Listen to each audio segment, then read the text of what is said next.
Jerry Trimble. Yeah, Jerry Trimble was a bad motherfucker. Golden Boy. That's what they call Atlanta's Jerry Trimble. He hails from Vancouver, British Columbia. Manny, the school teacher, Sobral. Manny Sobral. How you guys doing? Good. All right. What's up, Jerry Trimble? Yeah. It's funny, man. Listening to your accent, I feel homesick, man.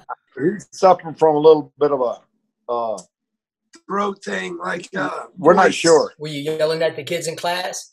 Get down, give me 25 push-ups. Oh yeah, that's exactly what Done. Wow. Well, we want to thank you guys so much. And wow, Ray, you and I go back. I mean, in the same circles like crazy, don't we? We do. Oh my God. Joe Curley, Sam Chapman, Tommy Siegler. Yes. All those guys back in the day, I man. remember watching you and him fight. I was like, where did this guy come from? I had never seen kickboxing to that level before. It was amazing. Thank you. You were way ahead of your time. Oh, thank you, man. And I'll tell you what, it's so pleasure to see you, Steven, doing what you do, man. You're my new favorite fighter. Yes, yeah, dude, everything you do is amazing. We met in Atlanta, Georgia at the Battle of Atlanta. People were coming up to me going, hey, you know who you just met? You know who you just met? And I'm like, no, who's the guy again? So I leave and I go back and I'm like doing my due diligence stuff. And man, yes, it's an honor to have you guys here. Honor to have you here. we appreciate it. First thing I'd like to do is Steven, you started training in martial arts when you were what, 3 years old, right? Yep, it was mandatory. I've got 2 brothers and 2 sisters, and it was mandatory in the household. We started at the age of 3. Oh my God. Yeah. And Ray, it all started with you. Can you give us a little background of how everything started? Because everything started with you, man. You're the man. You are Ray Thompson. Well, I appreciate that. Well, I started my martial arts training in March of 1974 in a little town called Bamberg, South Carolina. I was going to military school there. And there is a gentleman that came to our school, offered to teach karate classes, and I jumped on it. Now, my inspiration for starting in the martial arts was Elvis Presley, believe it or not. Yeah, Elvis was my inspiration. As a kid, my mom was a huge fan of Elvis, so anytime Elvis was on TV, we were watching Elvis. So I would watch him, and I became a fan, and then I'm watching this guy beat up the bad guys with these really cool moves, and I'm thinking, man, is that karate? So I thought, man, I got to learn that. So I don't know how I was going to do it at the time. I was a kid, but man, I'd love to learn that stuff. So when this guy came to our school and offered to teach classes, I jumped on it and been at it ever since. It's been an amazing journey. If I had it to do over again, I would do the exact same thing. Wow. Raising your kids in the martial arts is, for me, it's a godsend. It's a chance you can bring your kids to work. You know what I'm saying? Wow. You being a movie star and an actor, I imagine it's kind of tough taking kids and taking them to the set and do all the work that you have to do there. But I was able to do that with what we do, with what I do, and them growing up into our karate system, and then eventually getting into the business. I have 5 kids. I have one that's not in the martial arts business. She has her own business, but my other kids, this is what they do, and all of my kids that have kids, except this guy, all of my kids started their kids at age 3. So I got 12 grandkids. I got 13 grandkids, but I have 4 that are too young. I mean, they're less than 3 years old. I have 4 that are less than 3 years old, but all the other ones are trained in martial arts. Wow. That's a sitcom. That's a sitcom. You got your star right there. Oh, well, it gets interesting sometimes, but it's I wouldn't have it any other way. God has blessed me. He's blessed us all. Bless us all big time, man. Praise God. Hell yeah. Yes. And your wife is in it. Your wife is in it as well, right? Yeah. Are you married, Stephen?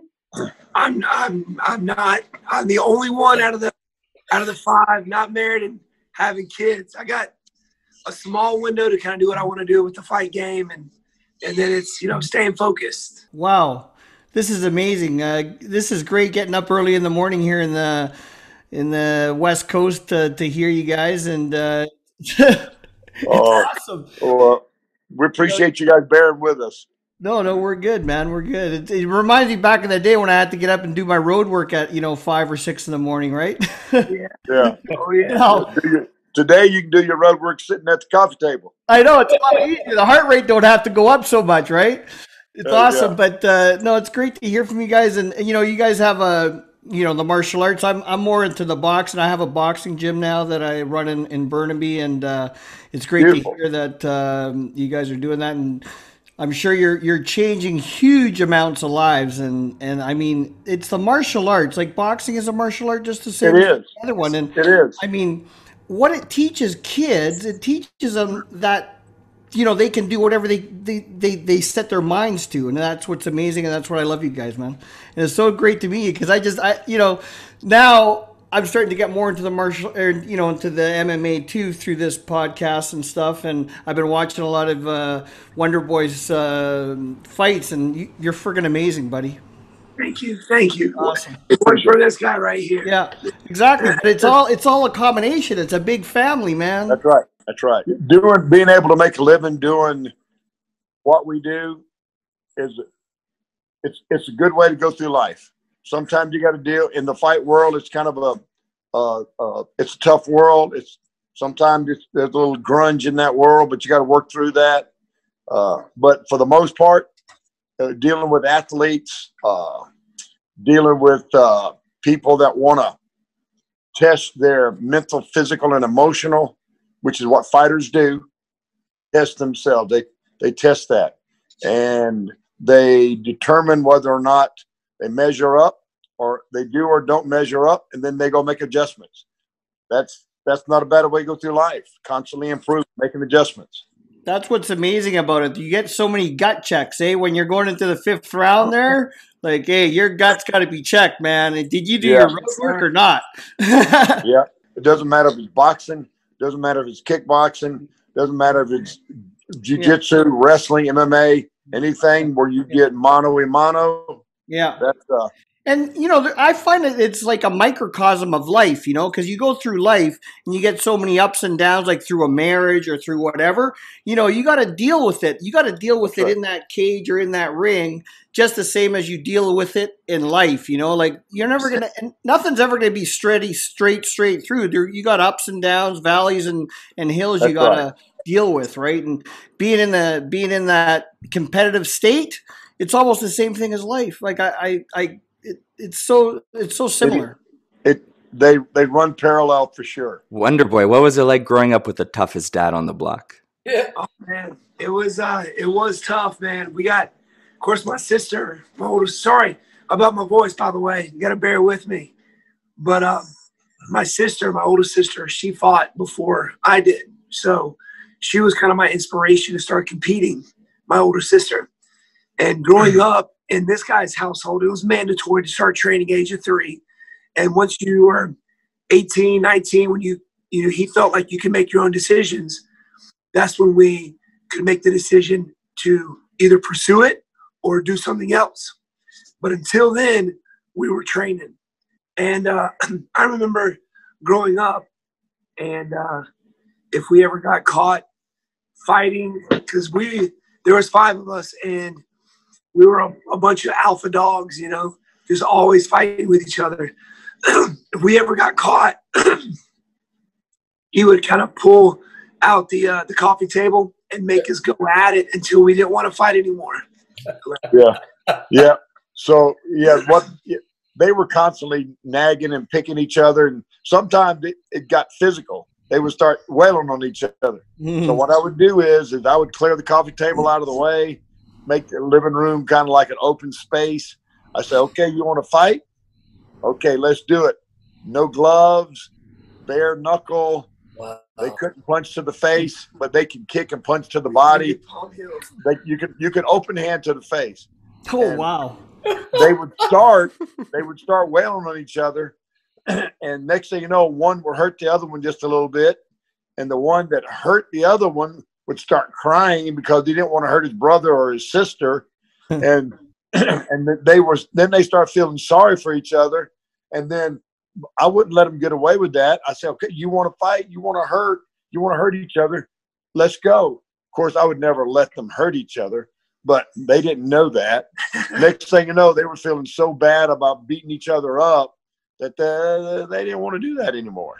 So it kind of solved some problems down the way. Also, it toughened us up a little bit too. Yeah, Yeah. they're tough kids. When they went to school, nobody messed with them. They never messed with anybody else. I know. But the word got around that those Thompson kids, you gotta walk a wide circle around them. And that was because my daughter, my oldest girl, she walked through school like she owned it. The boys, the girls, nobody messed with her. She's a big chick. She's something else. Yeah. I still wouldn't mess with her. She's pretty rough. She's pretty rough. She beat me up for years. Yeah. Is she still training and competing as well? No. She's raising youngins. She married my jiu-jitsu coach, Carlos Machado, out of Dallas, Texas. And so they got 4 youngins together. Yeah, she's almost 40 years old now. She's not. Yeah. Wow. She's raising kids and running businesses.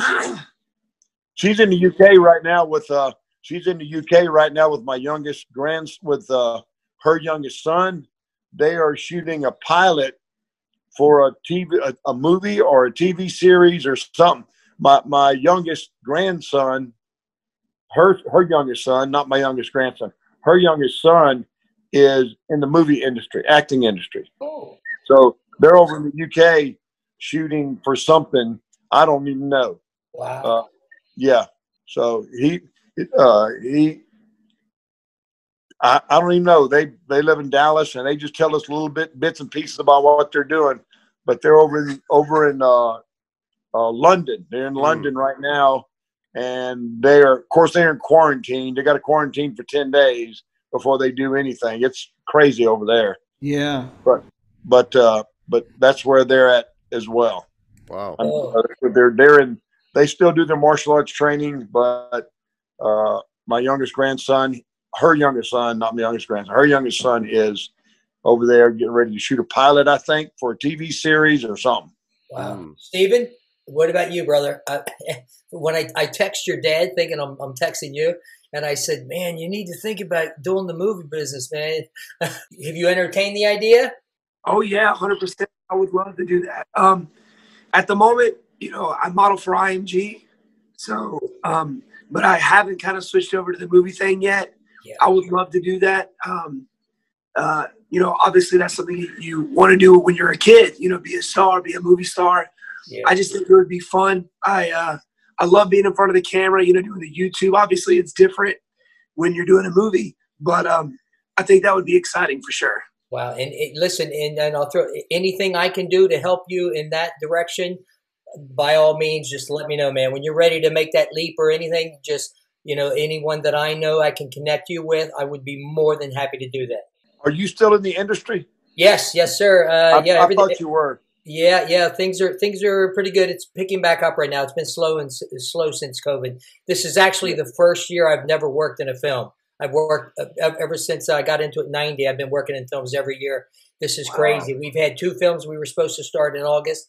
It kept getting pushed back because of COVID. Now we just got a tentative date for starting in the end of spring and then summer. We're going to shoot 2 films in Kelowna, which is fantastic. Yeah, but and I'm just going to plant the seed.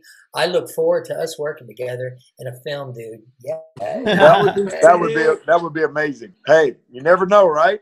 Yeah. You guys look alike. He might he might be the young you. There you go. It is funny. And Ray, you look like one of my uncles, man. You look like a woodyard. I'm like looking at you. I'm going, man, you look like a relative of mine. So, yeah, play your dad. Hey, man. well, I appreciate that. Yeah. You're a good-looking fella. I don't mind being associated with that. So, when did you have your first fight? 1979 was my first fight in Kentucky for the Kentucky State title, and then after that, I demolished the guy and said, "Oh, I saw Richard Jackson and Howard Jackson fighting on ESPN, and thought, oh, I want to do that. Oh, yeah, I think I can do that." So I moved to Atlanta and I got involved with Joe Corley's, Joe and Asa, and started fighting. Right. Yeah, Asa Gordon. Asa Gordon. He cornered me on my first fight, which was in Charlotte, North Carolina, at the Grady Cole Center back in 1977. Wow. You said 77. Jerry Piddington was the promoter, and Jeff Smith fought on that card. I forget who he fought. I can't remember who he fought, but I was one of the Amis on that card. That was an amazing experience. Tell you what, kickboxing, no joke, man. I still remember it was a different experience. Yeah, totally. So, that was way back. Steven, you got a crazy kickboxing record, 58-0? 57-0. 57. That's Amis and pro combined. No wonder when you came into the UFC, you were so much better than everyone in the striking department. I ended up tearing every ligament in my left leg fighting for Chuck Norris in his World Combat League. Oh, right, yeah. Yeah. And I teared every ligament in my left leg. I was out for 3 years. Oh, wow. In that time, GSP, George St. Pierre, invited me up to Montreal to be a part of his training camps. I had fought one of his students in kickboxing in Montreal, Canada. Ended up knocking the guy out in the 5th round, I think. But after that, he wanted me to come up and help him with his camps. So I'm like, sure. I mean, help one of the best welterweights of all time. That would be awesome. So, several years went by. Through him, I trained with Rashad Evans, who was a UFC champion, Nate Marquardt. So I was training with these guys. But GSP was kind of my inspiration to switch from kickboxing to MMA. Wow. That and the fact that the money was way better. that didn't hurt. You know what I'm saying? Yeah. And the platform was huge. It's a huge platform. The MMA platform, the UFC is much larger. It had all kind of connections. So, that was definitely good for his for the Wonderboy brand and for our whole business. Well, to be honest with you, the money's a bonus. I'd fight for free, to be honest with you. I just love to compete. To fight the best. I mean, to say you can fight the best guys in the world. Who could say that? That's just awesome. Yeah. I remember watching Johnny Hendricks and GSP fight for the title. And it was such a crazy fight that I was like, oh my God, this Johnny Hendricks guy, what an animal. And then GSP, retired, right? So I believe the belt was vacated, whatever. So anyway, Johnny had his career up and down, and then you were fighting him, right? So I was a big Johnny Hendricks fan. And, I wasn't a big MMA fan, so I barely knew anybody. And you come on board, I'm like, who's this guy, right? And you history is history. I was like, oh my God, this is my dude, right? So, it was just one of my favorite performances, right? And, Johnny Hendricks, poor guy, but I don't think he realized what he was getting into. It was almost easy to prepare for. Like no disrespect to Johnny, but when you see him fight once, you see him fight 100 times. He doesn't change. Mm-hmm. And one of the things I really had to work on, obviously, was my takedown defense. He's such a good wrestler, and that's how he beats guys. So once I was able to defend his takedown, I can kind of see it in his eyes. Like he didn't want to be there anymore, So I took advantage of that and finished him in the first round. And he was ranked number 2, I think, at the time in the division. Yeah. So then I text Hugo. I'm like, did you see this Wonderboy guy? And I can't remember if he knew you or didn't know you. I didn't know him yet. But I became the #1 Wonderboy fan, and then I was in New York when you fought for the title, And man, I mean, I'm biased. You're probably a little bit more biased, but I thought you won those fights. I don't know. I thought you won too, man. Yeah. I mean, I know you got that champion mindset and you probably don't look back, but I'm frustrated on your behalf because you have such close fights with the champion. And then they kind of go, well, the public's seen that, so now you got to fight all these all the contenders again. I don't know, man, but can you touch on that experience? What's that like? Well, I appreciate it. Man, it's amazing. I mean, one of the best platforms or places to fight was New York City.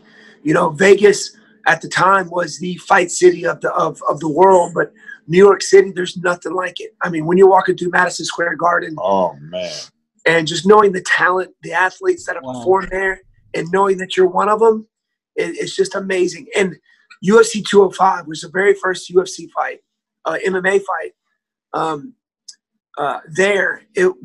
We broke all Madison Square Garden records. Wow. Yeah, it was awesome. And I got fight of the night. Me and Tyron Woodley got fight of the night. And it was just the coolest experience ever. Of course, when you're walking out to the octagon, a lot of things kind of go through your head. I'm thinking, I'm hoping like an asteroid comes down to blow the place up so I don't have to do it. Like all these things are going through your head because you're so nervous. You're getting ready to do battle. You're ready to, step out in the octagon. And the whole world is watching. Yeah. So all this stuff is going through your head. Wishing you would twist an ankle or something happens where you don't have to fight.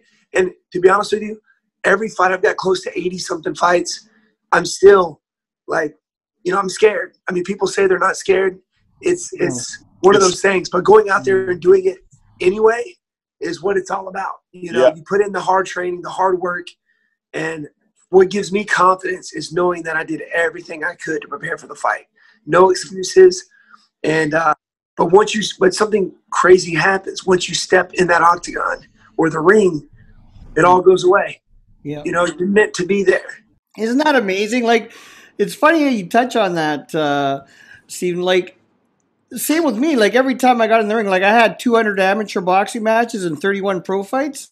And every time you get in the ring, you're kind of, oh, my God, what's going to happen? Oh, maybe I'll just go over my ankle going up the stairs, up the steps to get into the ring, right? But it's not that you're afraid of getting hurt or anything. You're just afraid of, oh, shit. If I get hit with a right hand and I go down, what the fuck? You know what I'm saying? Like, you got these doubts in your mind. You get doubts in your mind. You know what I'm saying? But once you're in that physical space, everything goes out the window, man. You want to get in there and you want to land that first punch and stuff. And when you're talking about Madison Square Garden, you know what it reminds me of? Muhammad Ali, Joe Frazier fought at Madison Square Garden. Isn't that amazing? When we walked through the halls, we saw these pictures of all these greats.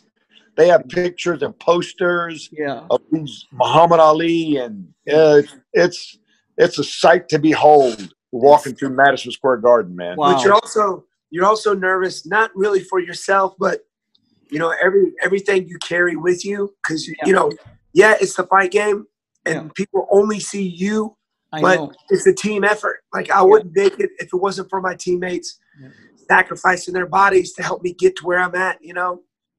My family, my students, everybody to help get you there. So you're nervous for them as well. You want to perform to your best ability for them too. Yeah, you got so much. You're carrying so much on your back. You know what I'm saying? That you don't want to disappoint anyone. That's the fear, right? That's the fear. But once that fear goes out, from what I heard, because I've heard about Sugar Ray Leonard as well. If you talk to a fighter that says he's not afraid, that fighter's career is over. His fight career is over, man. Because you got to have that fear, because that makes you sharper, and you're going to twitch and you're going to miss punches because you're so focused in, right? Because you don't want to disappoint. 100%. And that's one thing that I'll be 38 this coming month in February. Man, you don't look any older than 18, man. Hey, I'll be 38, but I feel like I'm 25. And that's with the style of fighting that we have, that karate style that I have. It's a tough style to stay on top of. Mm-hmm. But I don't take much damage as most, because a lot of these guys, they walk, even at the highest level, you still see guys walk to the center and fight like Rock'em Sock'em Robots, you know, taking all this damage. So I try not to take too much damage. I've been knocked out one time when I fought Anthony Pettis. But to be honest with you, like, I'm kind of glad it happened because that's always been in my head. Like, what does it feel like to get knocked out, right? And to be honest, it wasn't that bad. No, I know. But you were also winning that fight like easily. Yes. It was in like the last 10 seconds, if I remember correctly, or something. Yeah, but that's the fight game, man. You know, you never know what could happen, right? Like, everybody had me winning that fight. I was winning it. And the next thing you know, that's what makes the fight game so exciting. Yeah, that's true. It doesn't take much when you hit the right spot with 4-ounce gloves. No kidding, man. So, yeah. I can't imagine. I thought 8-ounce gloves were bad, man. You almost feel your knuckles through the padding and the leather. You know what I'm saying? But I can't imagine fighting in 4-ounce gloves. Well, to be honest with you, I feel like you can hit harder with a boxing glove on because there's no fear of you hurting your hand. That's it. Yeah. You know? That's why they invented boxing gloves, because fighters were breaking their hands when there was the bare knuckle fights back in England. So they invented like hand wraps and gloves. A lot of people don't realize that's why gloves were invented, eh? That's exactly right. For your protection, for the fighter's protection, Yeah, and you see it all the time in MMA fighters. Like, I broke both my hands last November when I fought Vicente Luque at Madison Square Garden. And first time I've ever broken my hands ever. And the guy just had a nailing on him. He was tough, dude, tough as nails. He had a big noggin. And guys with big noggins are hard to put down. And I hit him in the forehead, broke both my hands in that fight, I think in the first or second round. Yeah, early in the second round. Yeah. I went back to the corner. I'm like, Pops, my hands are broken. He's like, hit him with them anyway. Damn. What you got to do. Yeah. His face was demolished. Oh, yeah. Oh. I mean, the next day he was unrecognizable, that guy. Yeah. Oh, it was a mess. It was, I felt so sorry for him. I was like, oh, God, I was glad you won. I'm like going, oh, my God. It was tough. Yeah. Dude, I didn't know you broke both your hands that fight. That's crazy. Second round he did. I broke this knuckle here on my left hand, and I broke my index knuckle in my right hand. Holy shit. Wow. Well, fucking props to you, man. That's awesome. We appreciate it. Thank you. Ray, can you tell us more about your origin story? I loved hearing about it. Well, like I said earlier, I started my martial arts training in March of 1974. And I went to military school. In military school from 71 to 74. My senior year in high school, a guy came to our school, offered to teach karate at our school, and I knew that was what I wanted to do even before the guy showed up, because like I was telling Jerry earlier, my inspiration for being in the martial arts was Elvis Presley. My mom was a huge Elvis fan, and as a kid, we would watch, if there was an Elvis movie on, we were watching it, because that TV's going to turn into Elvis. So I would watch Elvis do every now and then he'd do these really cool karate moves, and the girls loved him because he was just really cool, performer and fighter, and he had it all, right? So I said, man, I need to learn that karate stuff, because I knew I couldn't sing or dance or none of that stuff. But if I could do some of that karate stuff, I might be a little bit cool like him.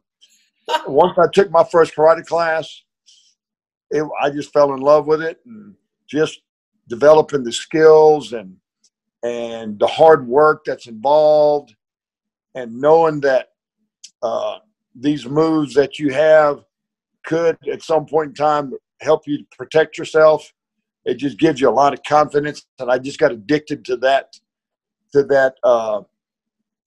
sense of security you get when you have, hand-to-hand skills. You know what I'm saying? As a male, as a male, we like to know that we have that machismo, or that whatever it takes to kick somebody's butt if you have to. Mm-hmm. So I was developing that, and I just fell in love with it, and the more I jumped into it, the more I fell in love with it. And the more I fell in love with it, the deeper I jumped. And next thing you know, I'm fighting, and I haven't fought as much as this guy. This guy's fought. Of course, he didn't have as good a coach. I mean, I didn't have as good a coach as he's got. He's got an excellent coach. You know what I'm saying? My coach wasn't that good, but anyway. But I fought. I didn't have as many fights back then in the early '70s or the mid '70s, late '70s. The fights just weren't that available. I mean, you take what you get. So, what were the organizations you fought under? I think I fought under that first fight. I fought under. I think that was the PKC, but I'm not sure. PKC, yeah. Under Glenn Keeney. I think I was under Glenn Keeney. Okay. Yeah. Wow. Yes. But and then my next fight, actually, 3 years later, I fought in a tournament. It was one weight class, 165 and up. It was no rules. Stand up to the ground. It was a pretty rough tournament. And some guy out of Atlanta came to the Greenville area, which is where I was living at the time, Greenville, South Carolina. A guy came up from Atlanta and promoted this no rules event. Now, this was 12 years before the first UFC. Wow. I think the first UFC was in 92. Mm-hmm. This was in 1980 when I fought. So it was a 2-day tournament. I fought once on Friday, and I fought 4 times on Saturday. Wow. 4 times. And I ended up winning the tournament. I had no idea that was possible, but I did. But it was stand up. There was 3 rules. 1, you couldn't kick straight up between the legs. Yeah. You can kick straight into the groin. That was legal, but you couldn't kick up between the legs. You couldn't hit straight into the throat, and you couldn't bite. You can hit on the ground. We got a picture of him, some guy laying on the ground, and he's up in the air getting ready to stomp this dude's head. I'm like, Dad, were you not afraid you're going to kill this guy? It is what it is. I'm trying to find. We have a picture of it somewhere. Oh, wow. Yeah. How old were you, Stephen, at that time? Man, I wasn't even born. I was born in 1983. This was 80. Oh, my God. Yes. Oh, geez. That's right. Yeah. So, yeah. And then from there, I fought in a few little tough man contests. I just fought where I could. You know, I fought in a couple of tough man contests. And that's about it. By then, he was coming along, and my karate school was, we were trying to develop it. And I just, didn't follow the dream. I didn't follow the dream because it was just almost impossible, really, for me in my situation. So I decided, you know what? I'm gonna open a martial arts school. I'm gonna study. And I'm going to develop my school. Fighting is, it was too time consuming, and there was not enough return for the effort. You know what I'm saying? So I jumped into that, and then my kids, they started growing up, and they started training and watching these guys fight and train. I'm thinking, wow, look at this kid. You know what I'm saying? Yeah. And this guy's got some talent. That one's got talent. All my kids are good fighters. They were good fighters. But this is the one that just took to like fish to water. Yeah. So and he just took it to the highest level, that our family's been able to reach. So, and we're just blessed that he's focused and he's got a hard head, and he's a tough guy too. He really is. Still pretty boy. Movie star looks, man. Right. Movie star looks, yeah. And you make Make a lot more money in the movie business, bro. Yeah, check this out. Check this out, right? Yeah, character. That was my last fight right there. We ended up headbutting each other. That was Jeff Neal. Yeah, It's just a testament to follow your dreams, follow your passion, man, and 100%. things will line up for you, right? And here you go. You got Stephen Wonderboy Thompson, one of the best fighters in the world. And it's just because you never gave up on what you love to do, right? So, That's right. To you, man. I think too, like I said, I fight for the honor and the glory, but I think our real passion is the teaching the martial arts and what it can do in other people's lives. We've got a 20,000 square foot facility here, which we started in a hole in the wall back in 1983. And we've got, grandkids of grandparents that took from us. So 3 generations have come through here. But be able to see these guys and teach them and watch their lives grow through the martial arts, it's all worth it, man. Nothing like the service industry for sure, with the martial arts and helping other people's lives, It's exactly right. We get the pleasure of just seeing these kids. We're teaching adults that started as kids training here. So I mean, I have students here that long. Not just this guy right here, but I have others that aren't family, that aren't blood, that started as kids and are still training. Wow. And now we're teaching their kids. Wow. So it's pretty awesome path we follow. The fight game, it doesn't matter what fight game it is. It could be wrestling, it could be boxing, it could be just straight up karate, it could be whatever fight game it is. It's an awesome path because we have the opportunity as fighters, he's got the opportunity. Jerry had the opportunity. Manny had the opportunity to inspire, to risk to be great or risk to fail, and how they handle both is an inspiration or can be an inspiration.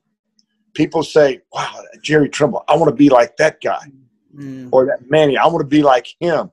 This guy's in there. He's this, he's that.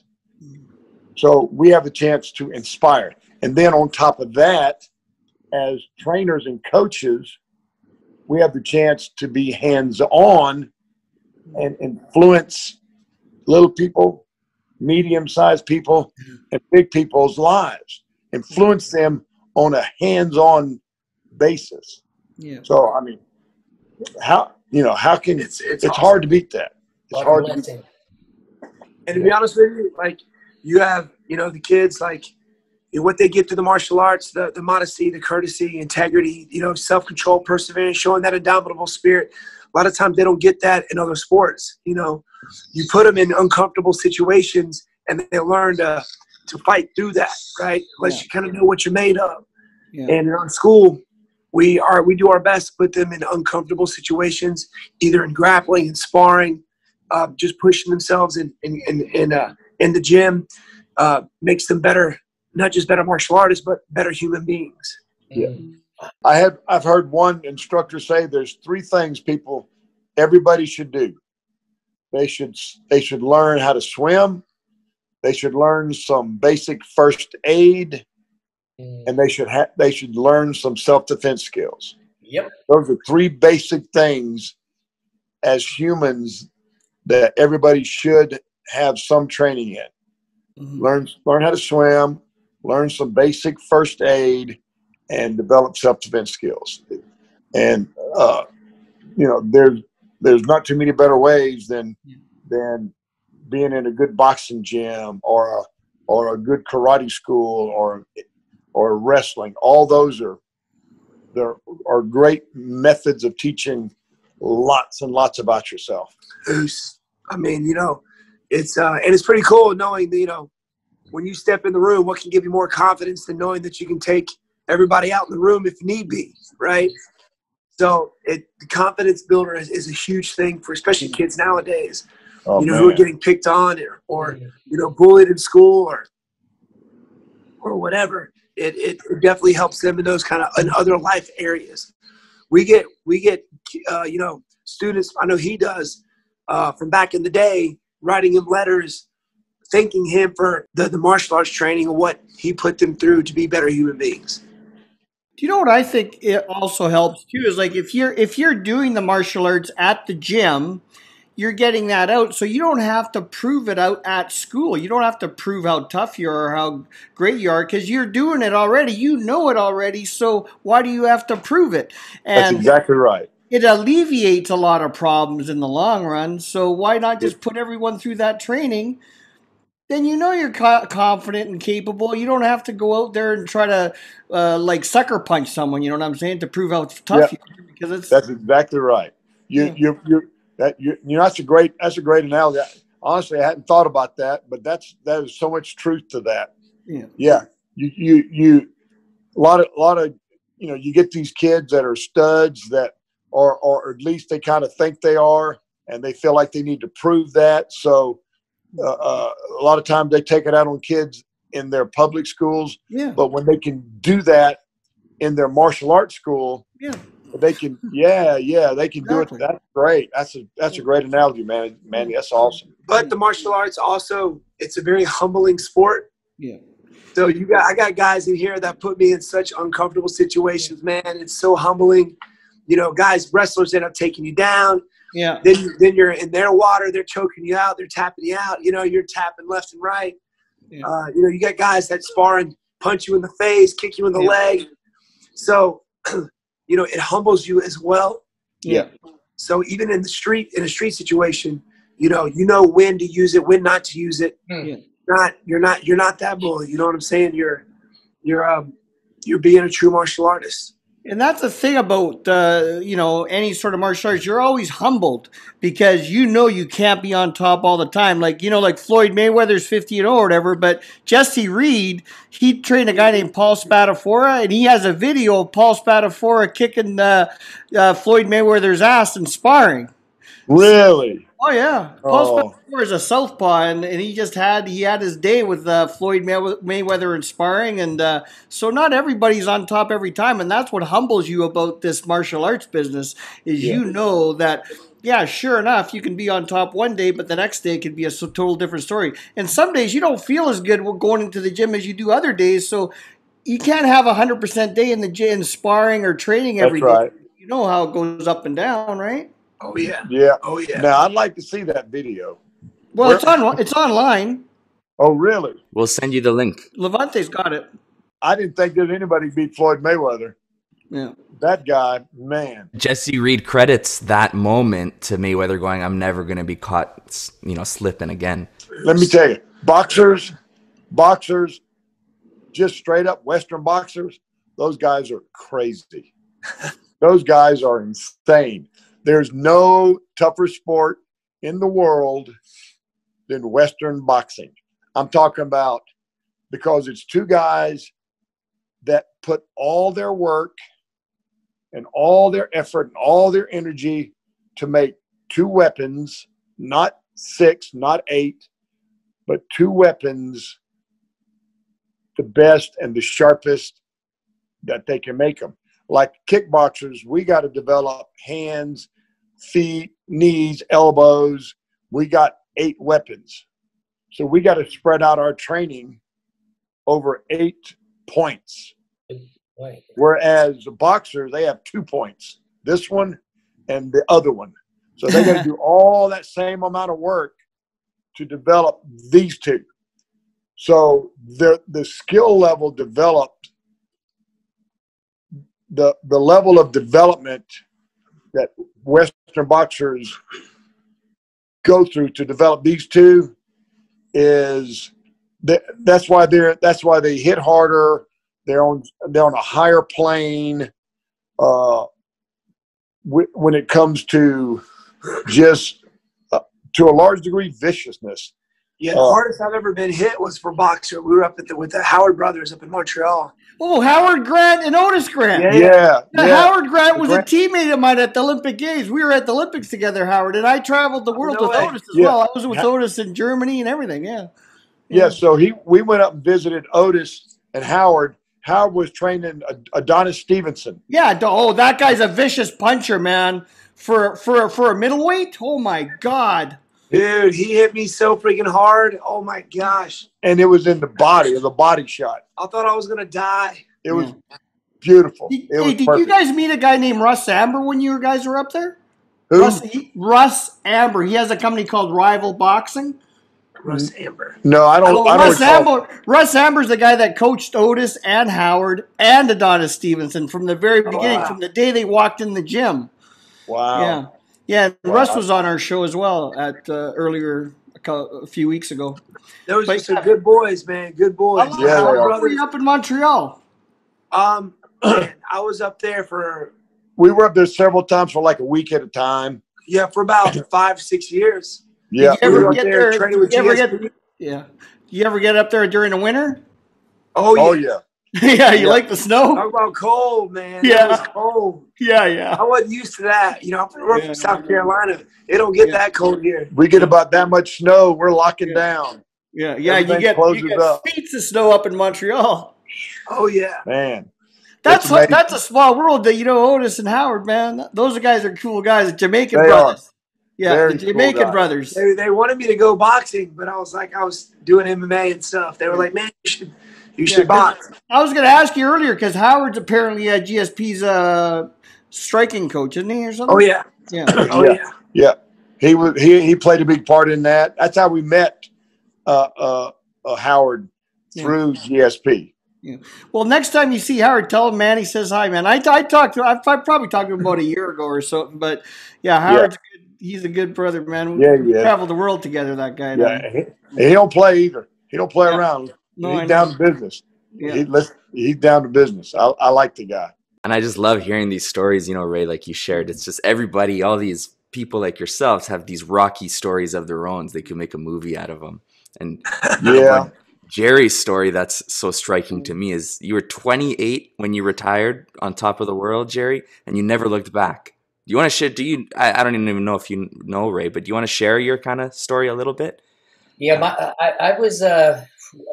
I fought because I was angry. I was angry and I had some issues, and I fought because I wanted to just get it all out, and thank God I did. And you fought like that too.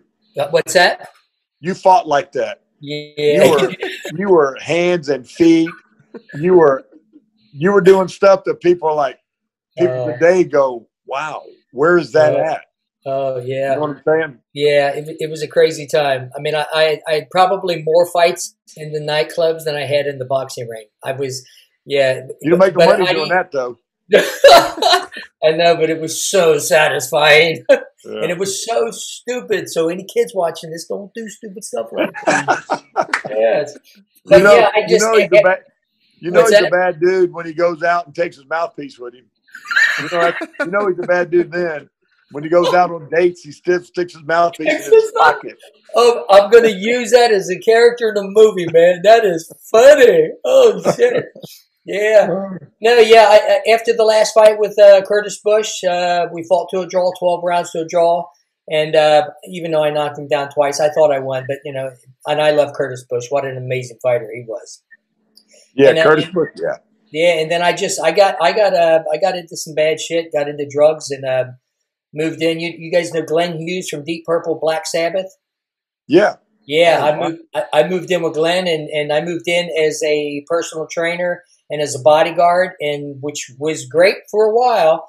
And then we became best friends and hangout buddies, and we went from training and to partying, and we partied. I had a drug overdose, and then I hitchhiked to Florida, and it was you know the Florida Turnpike, Alligator Alley.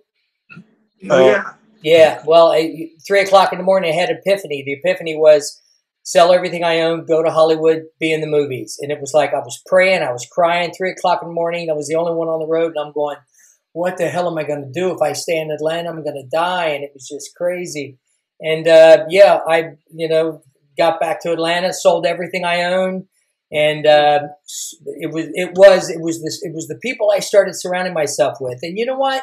You could have the strongest discipline in the world, but you always got to be on top of your game. You always, because anyone can be slightly led down that wrong path, and I was, and it was the people I started hanging out with, and they say, show me your crowd and I'll show you your future. And my crowd were drug dealers, mob bosses, rock and roll stars, and I was like, what? And so I sold everything I owned, moved to California, and I was like, oh my God, I'm in a whole new ball game now, man. So how did you? Where did you go? How did you get started? You just packed up and went. And I packed up. Me and a buddy of mine who was a rock and roll singer, we packed up, moved to California, and we just, he was going to be a rock and roll star, and later he overdosed on heroin, and he was 3 days away from signing a multi-million-dollar record deal with Capitol Records. So he continued the drug shit when he got there, and I got my shit straight. Got clean, started hanging out with the right people, and I said, fuck, man, I got to make money. What am I going to do? I can't. We only went out there with $750 between the both of us. And I said, well, and I opened up the yellow pages and started looking through, and I went karate school. I can teach karate school. And I saw a Chuck Norris studio. And I don't know if Rick Prieto. Who? Rick Prieto. It was one of Chuck's. It was one of Chuck's students. But Chuck had a school out in Studio City, California. I went in there and they said, come in, teach a class. I taught a class. They said, wow. They said, yes, we will hire you. And there just happened to be a manager there. And he goes, hey, I understand you moved out here from Atlanta looking to be an actor. I said, yes, sir. And I said, and he goes, well, I'm a manager looking for an actor. And I said, well, I'm an actor looking for a manager. So we signed, and then I had never been in an acting class, I was new to the business. And then he sent me on my first 2 auditions. My first one was with Jet Li from The Master. That was my first film I booked. I was the lead villain. The second one was with Bolo Young and Jonathan Key-Kwan, Breathing Fire. And it was funny because, they says, here's your audition. And I did the audition. And then they said, okay, let's scoot the chairs and tables out of the way. Let's see some of your martial arts ability. And I went, yes. And after that, I got this. And I just started bang, bang, bang, bang, jumping, spinning, flying, bang, chi, jump. And I was doing all this crazy shit right in the middle. And they were like, okay. And then I get a call in the same week that I booked my first 2 auditions ever. And then after that, from that moment on, since 1990, I have been working every year, but this year, but 2020, that was the first year. I've never worked as an actor, and I've been blessed. So now, and then getting involved with the Boys Club, I share my story, and I travel around sharing my story of, don't do the stupid stuff. And I don't care who you are, how strong you think you are. You can get wrapped up into the wrong people just like that, man. You can be sucked in. So you always got to be on your game, and you always got to be working on yourself constantly. And that's what I stopped working on myself, and I got out of touch. And yeah, I was crazy, but yeah. And I had batting heads with Joe Corley all the time, and it's like, oh yeah. But we laugh about it now. We laugh about it, and if it wasn't for him, I wouldn't be where I was today in the fight game. So I give credit to Joe, and bygones be bygones. But so here we are, and and I just wanted to thank you guys for coming on, and Levente and Hugo for starting this podcast, because I fought it, and I'm like, guys, I'm not into this game anymore. And they're like, well, you can share your stories, you can help bring out other people's stories, but I'm blessed. We are all blessed. Everyone on this call, we're blessed. Yes, we are. So blessed, man. Yeah, and you know what? Before forget about it. We were thinking, the guys were talking, we would love to, sometime in the future when all this COVID shit is done, we would love to get some of the boys from the Boys Club, and we think we can probably get the Boys Club to maybe sponsor it, right, Levente? Absolutely. And we can fly down and bring some of the boys. These are really good young men that are at risk, but they're really trying to get their life together. We can maybe come down one weekend or something, and we can, yeah, man, I'd love, we can tag team on a seminar or something and just do something really cool. Maybe do some kind of a fundraiser for your all's favorite charity, and then get the boys club down there. You know, get some of the boys and just do something really fun and cool, and maybe do some.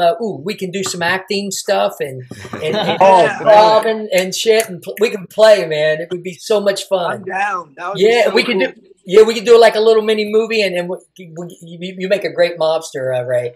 You know, and get the whole family, man, in it and stuff, and just do something really cool. Because Levente has a production company up here called Young Movie Makers, and he's got, you know, we can figure out the all the equipment, the cameras, and everything. It'd be really, really, really cool. And God, that would be just wonderful. And I know the boys would love it. God, the boys would. Yeah. You know, when they heard the show, they were freaking out. Yeah, and Manny with that nose, Manny, he would be definitely a good hitman. Yes. In that whole thing. Right. You're the mob boss. You're the mob boss, and Manny's your number one hitman. Yes. Manny's the muscle. There you go, Manny the muscle. I love it. Manny the muscle, yeah. We got phone numbers. I got Jerry's phone number. He's got mine. Yeah, and we're going to stay in touch. Yes, yeah. And we're going to make something happen. Yes, definitely. You need to come down and see my school. Oh, I don't know. Oh, yeah. I don't know I don't know how long it's been since you've been in a karate school. Yeah. But up here a few, but nothing like this. Nothing like this. From what I saw online, you guys, that school is like, I'm going, oh my God, this is the dream dojo. It's like, you need to come down and see it. Pictures are okay, videos are okay. Yeah. But when you're in house and I come here every day. I'm not always the first one to get here, but I'm most of the time, 99% of the time, I'm the last one to leave. What's the square footage? Almost little over 19,000 square feet. Wow. 19,250 square feet. Oh my God. It's 175 feet long, 110 feet wide. It's got a 24-foot boxing ring in it. It's got a 26.5-foot octagon in it. Oh my God. It's got 16 185-pound heavy bags, 6 foot tall heavy bags, hanging bags. It's got stand-up bags. Years in the making for sure. We've been in this place for a year and September, October, November, December, about a year, almost a year and a half. Oh my God. We've been a year and a half now. Wow. Yeah. It's got 4 sets of bleachers, 4 tiers high. It'll seat 244 people. Wow. The bleachers alone. Our mat system is 11 meters wide. 2, 4, 6, 8, 10. 10 meters wide by 100 by 30 something feet wide by 140 something long. Wow. Just a mat system. Yeah. It's pretty good sized place. God. Wow. Do you guys do events there? Like, do you guys have tournaments and stuff inside the? We haven't yet, but it is our plan. Yeah. When this COVID thing hit, it like, whoa, boy, Yeah. you know, this pandemic hit. Right. It's COVID. Everything. We were just getting started. It was early 2019, like March or something. Yeah. So we hadn't been open like 5 months, maybe 6 months. Wow. And then that happened. I'm like, oh my goodness, what are we going to do? Yeah. We thought everybody was going to leave, but we were able to do our online training. We taught online, just like teaching. We did Zoom classes and stuff. We made it happen. We lost a few students, but we didn't lose as much as we thought we were going to. And right now we're running and gunning. And that's a credit to you guys, man. You gotta pivot. You gotta friggin' pivot, just like you pivot around your opponents, right, Wonderboy? Yes, sir. Yeah, that's right. Yes, sir. Yep. I'm here full time. Training every day, teaching every day. driving after school buses, picking up kids from school. Wow. I do it all. Yeah, we both do. I do too. I drive a bus too. It's what we got to do. You know, we got right now. We got to keep our expenses a little lean. We got to so we do a lot of the hands-on stuff. He drives a bus. I drive a bus. We got 4 buses. We go pick kids up from school, pick them up from school, bring them here. We pick our students up. Yeah. From school. So we provide that service to our parents. Of course they pay us for it, of course, but so we provide an after-school pickup service. So to keep the expenses down, I drive, he drives, my other son drives. So that helps a little bit. Eventually, once everything's picked back up, we'll be able to hire somebody to do it. Yeah, but I've been doing this for, since I was probably since you're old enough to drive. Yes, I was old enough to drive. Yeah. Still doing it, baby. Still doing it. Oh my God.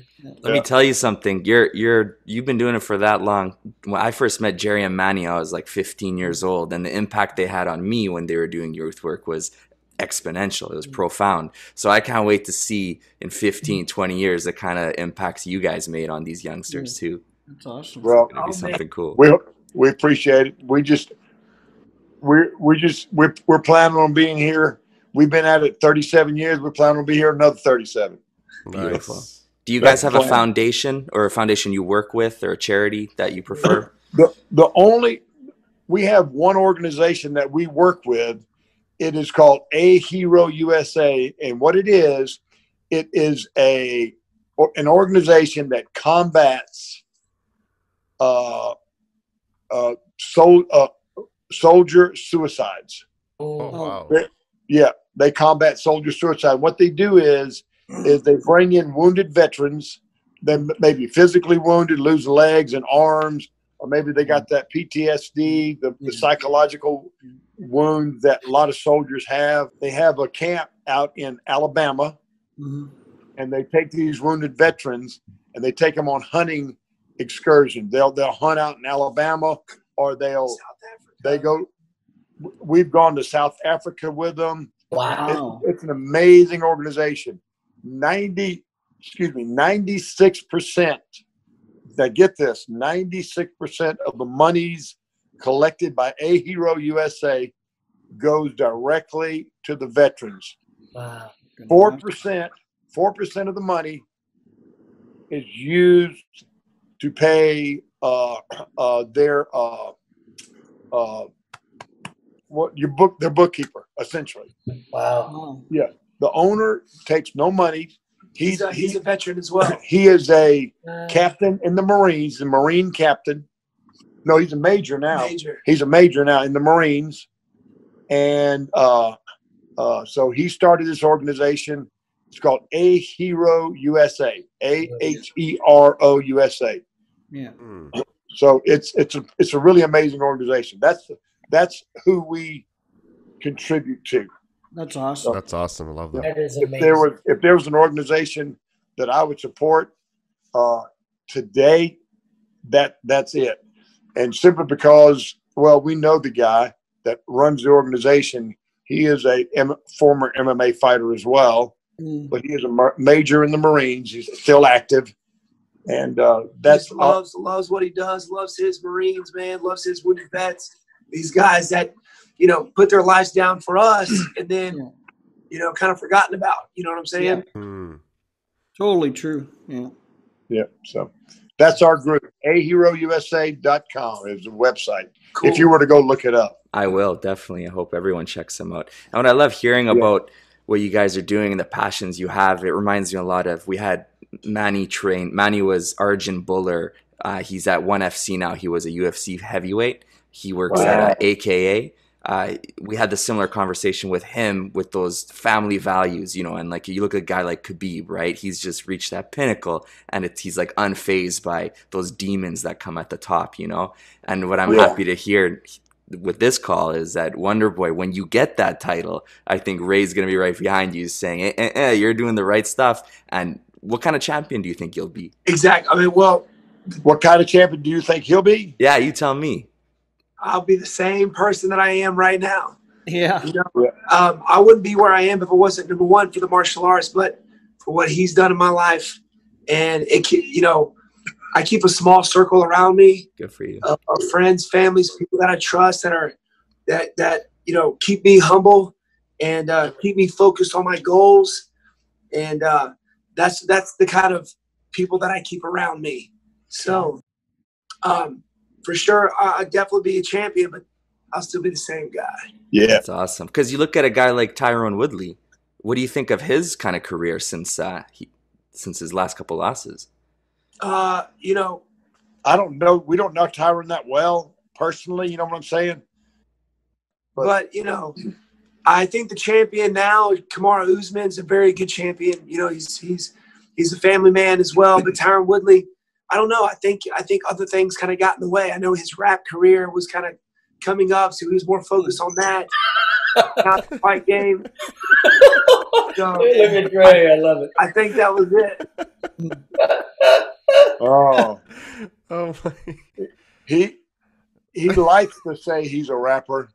Oh my goodness, the poor guy.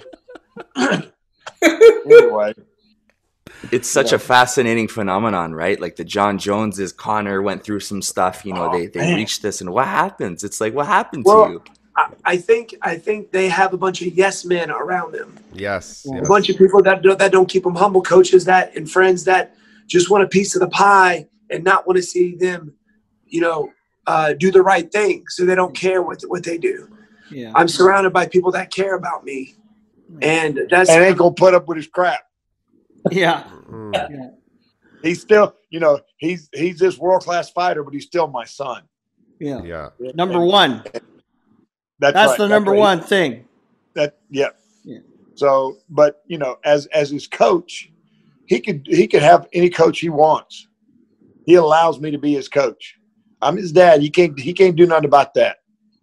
But he can pick whatever coach that he wants. So I'm blessed that he allows me to still be that guy. Yeah. Yeah. You know what I'm saying? So it's respect. I'm humbled. It's respect. It comes down to respect and how you brought him up. Congrats, man. Thank you. He is a good fella. He really is. He honestly is. And what you see on TV, that's him. Yep. He's that guy. He doesn't put on airs. Stop it. He doesn't So nice. God, dude, you're the nicest guy. He really is. He's really that the guy. NMF champion, man. They need to have a belt. NMF, right? We got a belt for you already, remember? Exactly. The nicest guy who absolutely dismantled the BMF just a couple of years ago. Yeah, that's right. Sir. We're trying to get back at that, but they won't let us. Nobody wants to let us go above number 5. It's that, and that's what kills me, because there's no reason. There's no good reason. It's all just the marketing or whatever it is going on the entertainment side of the sports entertainment, right? Yeah. But it is what it is, right? That, yeah. You got to start swearing at some people, Wonderboy. You got to start. Everybody would just be like, "Stop!" I'm telling him he needs to start talking junk. He needs to say something like, "Sir, would you be so as kind to fight me," or something? I don't know. Say something. Unfortunately, that's UFC. That's kind of the double-edged sword, right? Like it's that's why it's so huge, right? People tune in for those stories, and it is what it is. Human beings are weird, right? Yep, 100%. Yep, they like the theatrics, man. They like the theatrics. Exactly. The drama that comes along. Guilty as charged. Yeah, me too. Well, let me tell you, the king of that, and God bless him, came from the boxing world. Muhammad Ali. Yeah. He sold the fight world. Yeah. He developed it. He talked junk. He recognized. I'm sure there was junk talkers prior to him, but he was the master. He brought eyes to fighting, to boxing. Yeah. Yeah. And then the other fight sports, your Conor McGregor's, these other guys, they kind of took notes from Ali's book. Yeah. And decided, okay, let's kind of follow that lead and see what happens. And God bless Conor McGregor. He brings a lot of eyes to the MMA world. So, but for me, Ali was the OG. Yeah, he was the original OG. Yeah. So, yeah, he was the guy that started that. At least for me, anyway, from what I know of history, he started the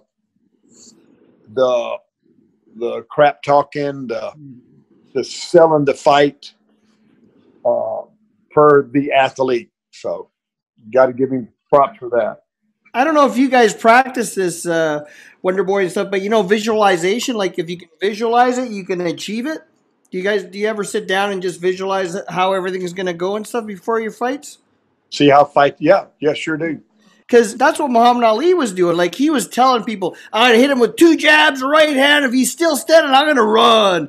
So he was visualizing his fights in his mind and telling people what was going to happen because that sold it. And that was a brilliant thing on Muhammad Ali's part because he wasn't just talking trash. He was talking about how he was going to dismantle his opponent. So that was going through his mind. So if the mind can conceive it, the body can achieve it. And I think it was a brilliant thing that he was doing, man. Yeah, right. He was a trailblazer in a lot of ways. Trailblazer. Our America's oldest martial arts, boxing. Yeah. So, and you got some greats, man. Got some greats. We actually have some videos from the Boys Club members. Do you mind if we play them for you? And there's some questions. Yeah. The first one is Arjun. Hi, Steven. I'm Arjun, and I'm from the East End Boys Club. One question I have for you is, what is your stretching routine like? And if you were to give advice to someone who is trying to achieve the full splits, what would that be? Also, I would like to thank you for taking the time out of your day for coming in and answering our questions. Thank you so much. Oh, wow. Well, it's funny you said that because, I have, of course, the YouTube channel, and I have one of my stretching routines on it. Go check that out. Obviously, I could be here all day showing you all my stretches and things like that, but it will definitely help with your hip dexterity, be able to kick just about anybody in the head. Of course, don't do that, but it's one of the things that I do the most. Obviously, hamstrings, even your groin area has got to be on point to be able to lift your leg up. But I go through and break down my stretching routine on my YouTube channel. Go check it out. It's awesome. It's good. It's a good stretch routine. Awesome. Yeah. So the next one is Roman. Hey, Stephen Thompson. It's an honor for me to ask you a question. You're one of my biggest idols and inspirations.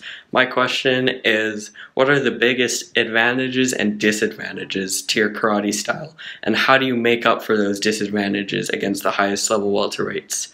Thank you. Have a great day. Thank you very much. I think the advantages, especially with the karate and MMA, is definitely the movement. Being able to move, angle off. You don't see a whole lot of that in MMA. A lot of guys just walk to the center and, like I said, fight like rock'em sock'em robots. But the movement that I have from the karate background helps tremendously. You ever see me fight?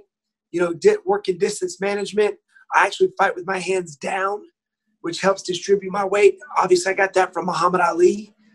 But a lot of disadvantages. Well, number one, if you're not fast enough, you're getting clipped upside the noggin because your hands are down. Two, you have to worry about the takedown. A lot of wrestlers, high-level wrestlers, with my wide stance, want to end up taking me down. So that's something that I worked on religiously. I still work on it, my takedown defense. Got to have the wrestling if I want to keep the fight standing. So in the beginning, the disadvantage was the wrestlers, trying to shoot in for your legs, trying to get you down, because I do keep a wide stance. So that was a disadvantage in the beginning. But since I've worked on my wrestling tremendously, it's actually helped my style tremendously as well. This next one's from Hassan. Thank you so much for doing this. I just wanted to ask, what does it feel like watching your son Wonderboy step into the octagon? It's nerve-wracking. Yeah. It's nerve-wracking. Honestly, I'm not as nervous as probably I should be being his dad because, I've trained him all his life. I know his skill set. He's pretty, but he's tough as nails. He's really he's a physically tough, mentally tough guy. Mm-hmm. So I know that if he gets in bad situations, he can grind his way out. You can't do nothing about getting knocked out. Ain't nothing you can do about that. But rough situations, he's been in lots of them. So I'm confident that he can handle those situations. But it's still nerve-wracking. It's still watching. I mean, he's still my son. You know what I'm saying? So, yeah. Something that he always says before I step out there, and it always gives me a sense of calm. Before I step out, we make that walk to the octagon. He said, listen, man, you prepared yourself. No matter what happens, your family, your friends, your students are still going to love you. So go out there and have some fun. And that always seemed to calm me down before I step out there. No matter what, my family, my friends, they're still going to be there. So just go out there and have some fun. That's awesome. Yeah. And the last one we have is from Kenneth. Yo, what is up? My name is Kenneth, and I'm a member of the Boys Club. I'm just wondering, what is your mindset going into your matches and after your matches?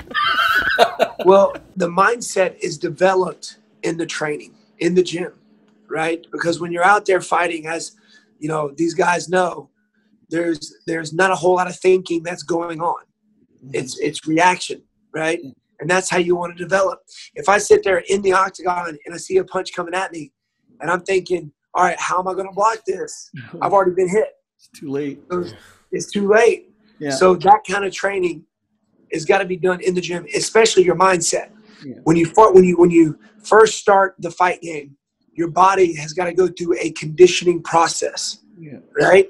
The sparring, the grappling, the wrestling, your body, it gets conditioned from the constant training and the bumps and bruises that you get.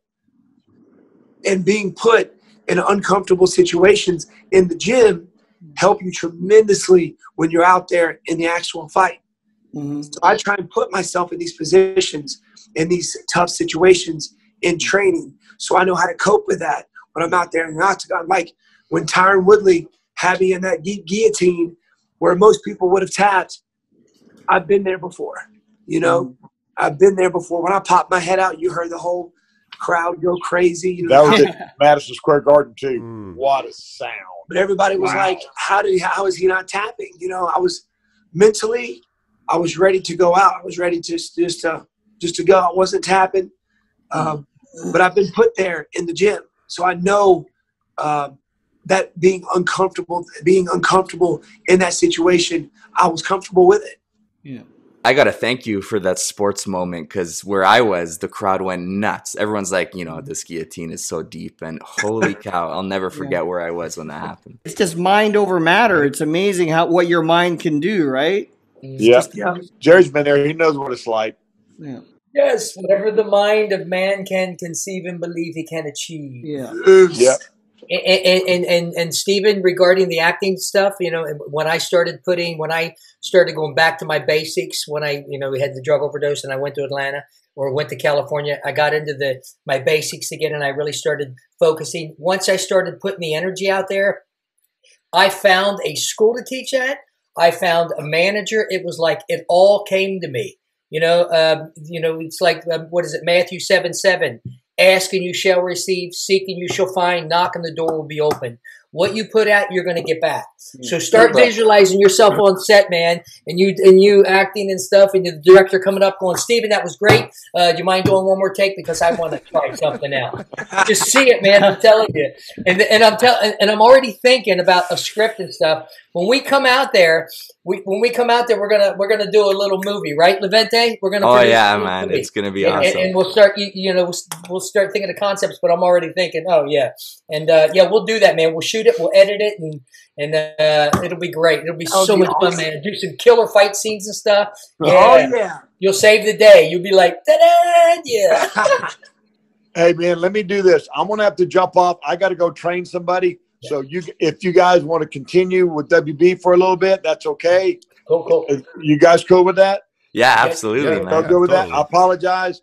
I got a private. I'm 3 minutes late for. Oh, yeah. So we'll get connected. We'll get connected. So, yeah. Tell your private you're talking about a movie deal. Yeah. All right. Thanks so much, Ray. We really appreciate it. Thank you, man. Thank you, Ray. Thank you, brother, man. See you, man. Love you, Ray.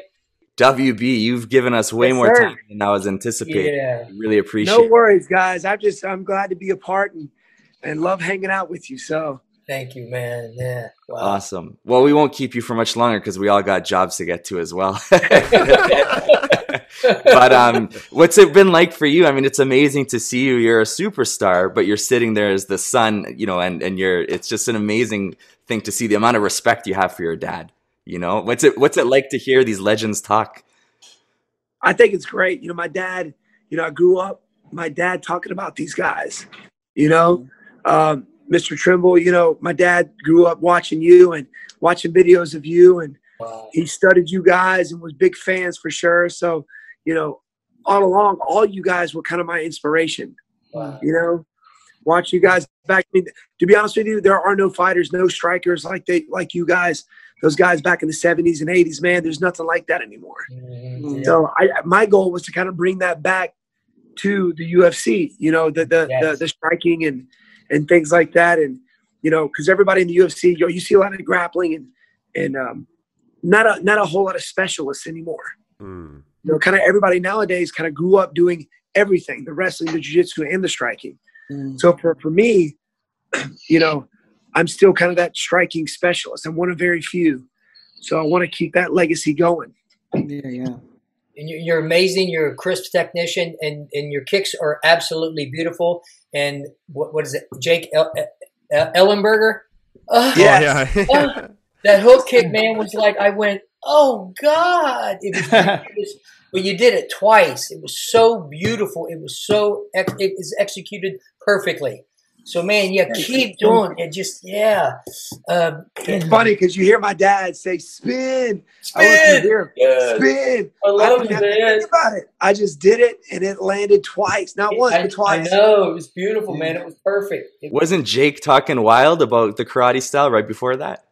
He was. He was like, he said karate. He laughed about it. You know, he was making fun of it. And you can't get hit with something more karate than a spin hook kick. Right? Wow. Yeah. It was great. It was great. Speaking of striking technicians, did you catch the Max Holloway fight against Calvin? Oh, man. Talk about amazing. Yeah. The good thing about that was, like, you know, in my fight, my last fight was probably my best fight.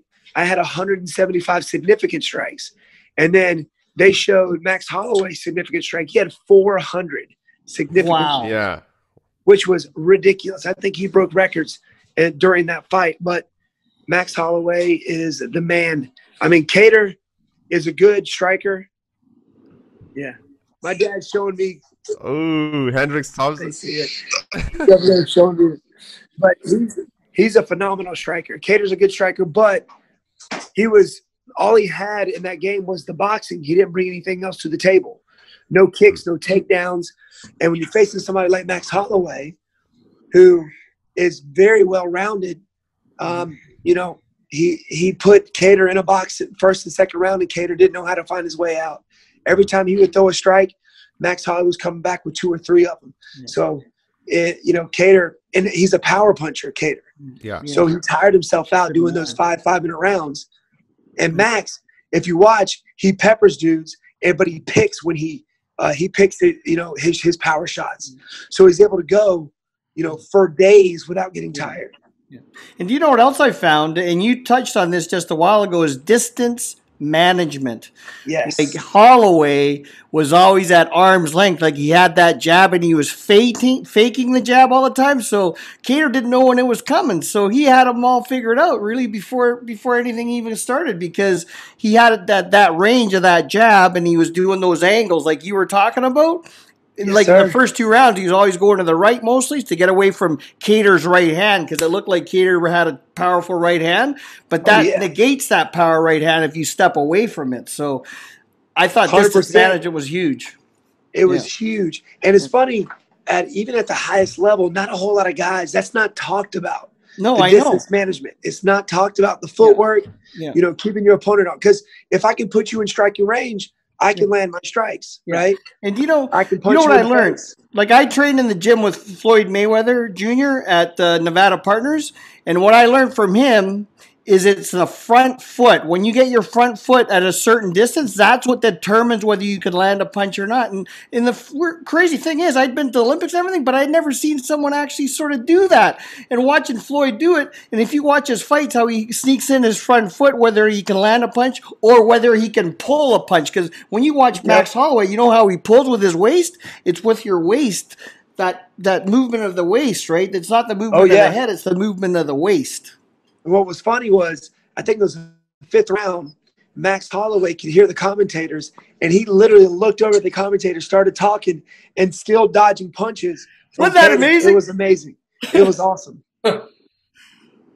Isn't he in line for the NMF belt as well? Or? He is. I mean, it was between me and Max. And for my last fight at Madison Square Garden, he tried to get permission to open the cage for me, to open the cage door, just to be nice. But Dana White wouldn't let him. So he's definitely up for the NMF for sure. That's hilarious, man. Keep doing what you're doing, man, because, you're amazing. You're amazing. You're a great role model, and we really, really appreciate what you do, brother. Yeah. Thank you, sir. Thank you. Man. Yeah. You know, I could stop fighting today and just do what I do here in the gym.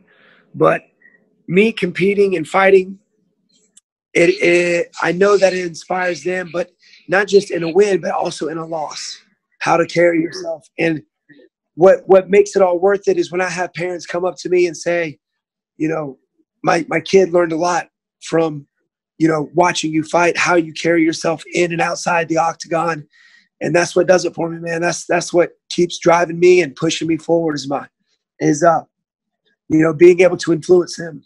Your purpose, brother. And you know what's crazy, Wonderboy, is we have a certain window to be able to do what we do in our lifespan. Yes, sir. And right now, this is your window right now is to do it now, not when you're 50. Yes, sir. Good on you, buddy. Appreciate you, man.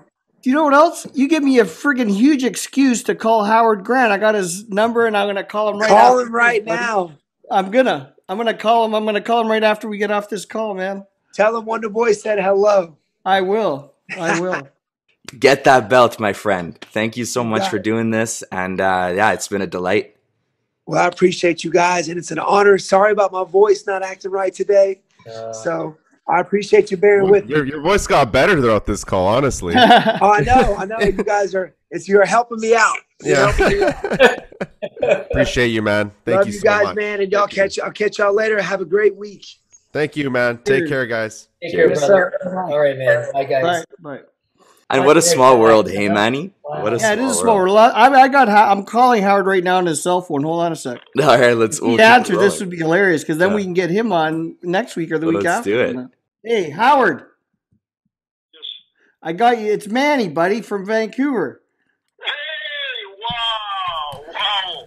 Do you know what's Happy New Year, Howard. You know what's crazy? We were just on because me and a couple buddies here in Vancouver got a podcast going, and guess who we had on? My brother. No, not Otis. Otis, come on. We had Wonderboy, Stephen Thompson. Stephen Thompson. Yeah, that's a friend of mine, man. He lives in South Carolina. Yeah, South Carolina. He was talking about you. How about what a crazy mother effer you are, man. No, he's okay. He's a good guy, man. He trained with me for quite some time at my place. You know? Yeah. And his father is a gentleman. There's very, very good people, man. Yeah, his dad was on the podcast with us, man. You got to watch our podcast. I'm going to send you a link and stuff like that, and then you can watch it. Yeah, so Wonderboy brought up Adonis Stevenson hitting him the hardest he's ever been hit to the body. Like, he couldn't believe how hard Adonis hit him, man, and it was you guys at your gym. Well, let me tell you something. There's not too many guys that we've had at our place. We've had all kinds of guys that came in from Europe, from Asia, from the States. You know what I mean? And at the time when Stevenson was with me, it was fantastic. But you know, he did rattle a lot of guys. I mean, when I say rattle, I mean he could have really took guys out, but you know, we were able to control. We didn't go there to kill guys because these guys like Steven Steven was a kickboxer, and if Steven started to kick or grab him in the armbar, he's going to break Poppy's shoulder. Hey, Howard, we got lots to talk about.